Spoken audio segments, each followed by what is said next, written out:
Pokemon Go is a game of RNG. It is basically a dice rolling game where a lot of the satisfactory moments are dependent on your own personal luck. And throughout the years of Pokemon Go's history, it basically came down to two factors, either IVs or personal stats of each Pokemon, as well as whether or not it is a shiny. But recently, Niantic added another element of RNG to each Pokemon you catch, and this is something that I wanted to talk about in this video. I'm going to be discussing whether or not backgrounds have actually made Pokemon Go better or worse.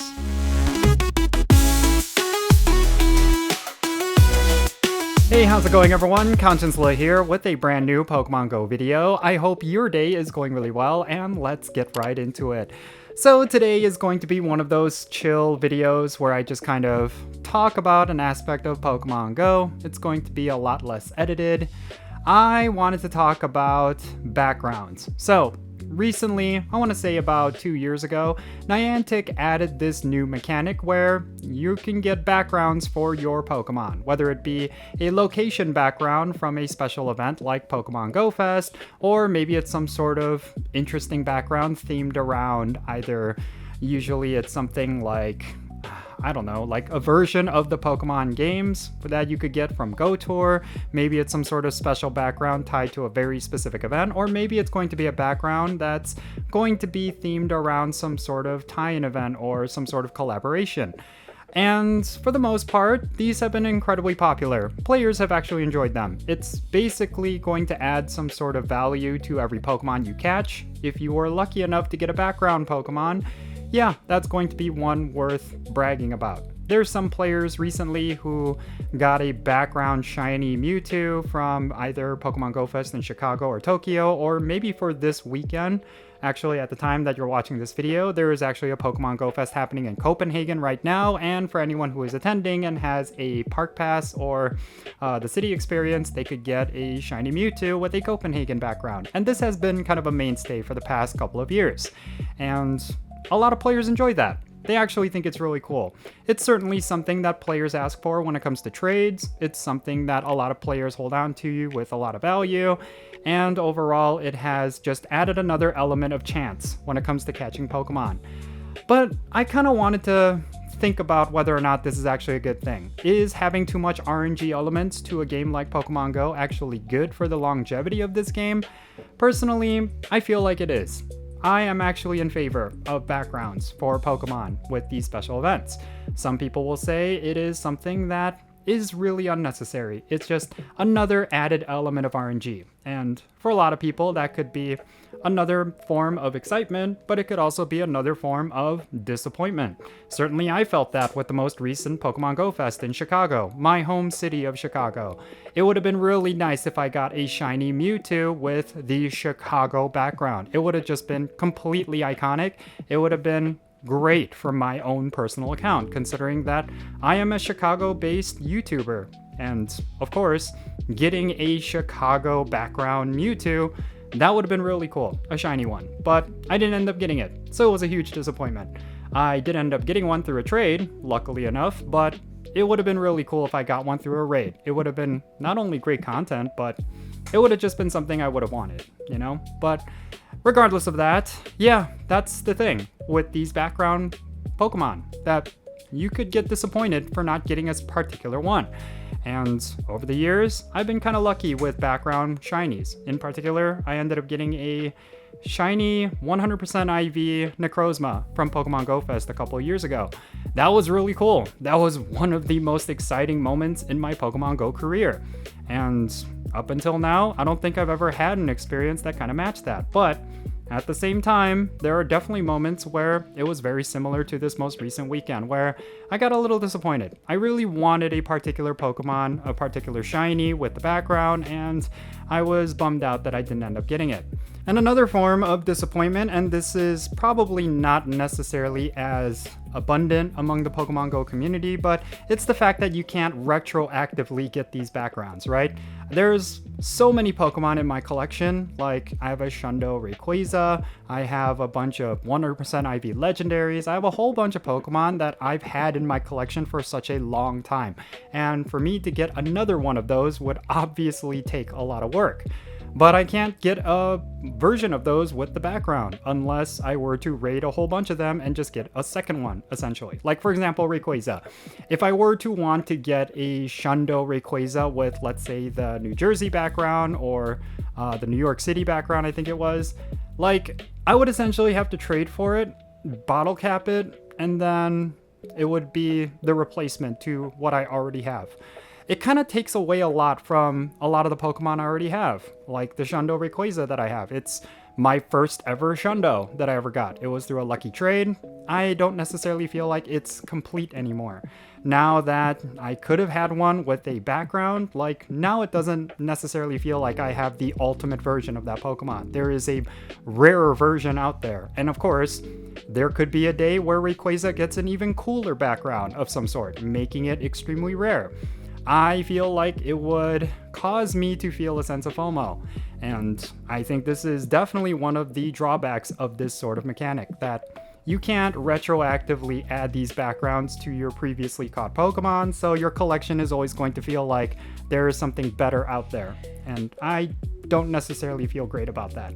But at the same time, I also feel like this is not necessarily as big of an issue. I mean, again, it's just another element of like excitement that you can get from future events, because yeah, let's say you were to just be satisfied with the Pokemon that's already in your collection. Maybe someday you will find something that is going to be better. That is another element that these backgrounds actually adds. And I think that's kind of why I feel like some of the negative aspects of these backgrounds are not as strong as the positive aspects. I feel like there's a lot more good that has happened from these backgrounds. For example, I really like the idea of Pokemon having another level of uniqueness, that if you were to catch certain Pokemon from certain events, that you could really, I guess, like, for example, like the Mewtwo's that I've caught with the Chicago background, that is incredibly special and incredibly unique. Those Mewtwo's are now something really cool in my collection. They're not just regular Mewtwo's that I've caught like from a raid, you know, they're actually something significant. That's really cool. It adds another flavor of uniqueness to Pokemon. I think that's something that you should not undercut. Another good positive from these backgrounds is the fact that, again, it adds a lot of trade value to these Pokemon, and it just adds another level of rarity to the Pokemon economy. Like, if you were to not have backgrounds, certain Pokemon, they're going to lose their rarity over time. Like Mewtwo's. Every time they bring back Mewtwo in raids, now that we have Mega Mewtwo X and Mega Mewtwo Y, certainly we're going to see them a lot more in the rotation. Now Mewtwo doesn't necessarily feel as special. It doesn't necessarily feel as iconic in a way. It just floods the market with a lot more Mewtwo's, and because of that, the trade value does go down. It does seem like it's a Pokemon that no longer holds a lot of worth. But having these backgrounds means that now you can get a more special version of that Pokemon. There's going to be more special versions out there. So I don't know if that makes sense, but I do think it helps kind of like the Pokemon economy in a way. But if that doesn't necessarily matter much to you, then you can at least say that it is a lot more mitigated, that yeah, they did add this new level of RNG, but they also added bottle caps to the game. So they kind of removed an element of RNG on top of adding a new element. That's something to consider.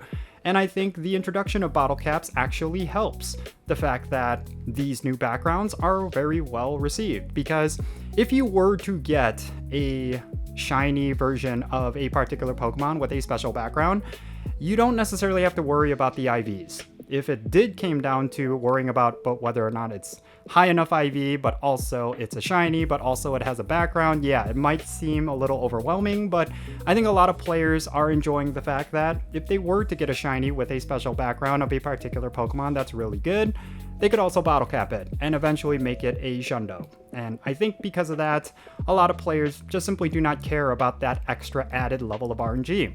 That's a really good move by Niantic and Scopely. I pretty sure it was more Niantic than Scopely, because when I talked to them, they always had plans for bottle caps. They just didn't know how to properly execute them, and I think they did. They did it in flying colors.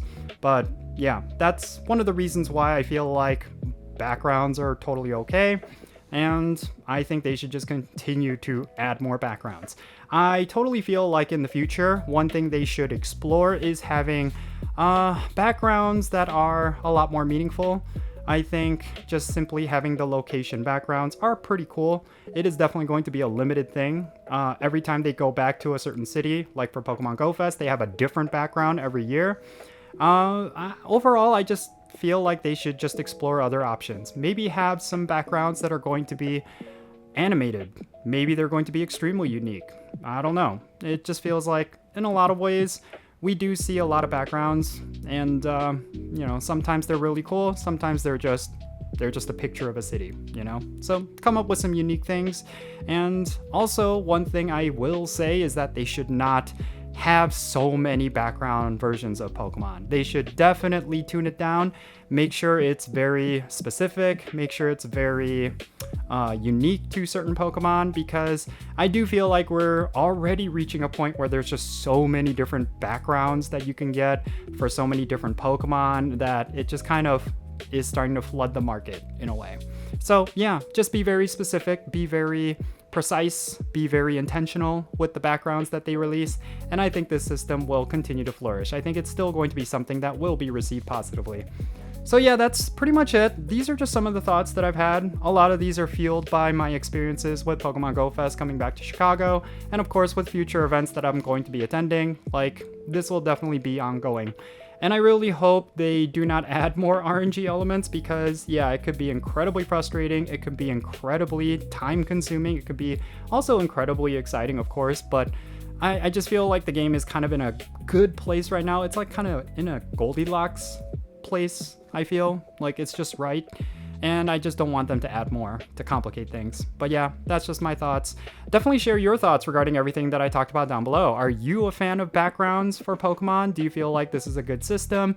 Are you someone who feels like they shouldn't be in the game? I would definitely like to know your reasons for thinking that. Make sure you share them in the comments, and let's have a great discussion. And yeah, if you enjoyed this little rant video and you want to support my channel, best way you could do that is of course hitting the like button for this video. And also make sure you subscribe, because I'm going to be uploading more videos like this all the time, so make sure you do not miss out on it. Make sure you subscribe. And also consider checking out the links in the description below. One of them is to my Patreon page, and if you become a paid Patreon member, I actually add you to my Pokemon Go friends list. So that means for stuff like remote raids, the friendship system, opening and sending gifts, all that good stuff. If you want to play Pokemon Go with me, make sure you go and check out the links in the description below. And yeah, that's it. That's going to be it for this video. I'm Jinsula. Be safe, have fun, love yourself today. Thank you for hanging out with me today, and I'll catch you in the next video.